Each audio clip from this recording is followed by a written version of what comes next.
गुरु के वचन। वृंदावन में एक संत के पास कुछ शिष्य रहते थे। उनमें से एक शिष्य मंद बुद्धि का था। एक बार गुरुदेव ने सभी शिष्यों को अपने पास बुलाया और सबको 1 मास के लिए ब्रज में अलग अलग स्थान पर रहने की आज्ञा दी और उस मंद बुद्धि को बरसाने जाकर रहने को कहा। मंद बुद्धि ने बाबा से पूछा, बाबा मेरे रहने खाने की व्यवस्था वहाँ कौन करेगा? बाबा ने हंसकर कह दिया, राधा रानी।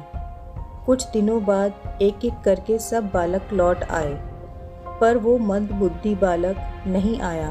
बाबा को चिंता हुई कि 2 मास हो गए, मंद बुद्धि बालक नहीं आया, जाकर देखना चाहिए। बाबा अपने शिष्य की सुध लेने बरसाने आ गए। बाबा ने देखा एक सुंदर कुटिया के बाहर एक सुंदर बालक बहुत सुंदर भजन गायन कर रहा है। बाबा ने सोचा क्यों ना इन्हीं से पूछा जाए। बाबा जैसे ही उसके पास गए, वो उठकर बाबा के चरणों में गिर गया और बोला, आप आ गए गुरुदेव। बाबा ने पूछा, ये सब कैसे? तू ठीक कैसे हो गया?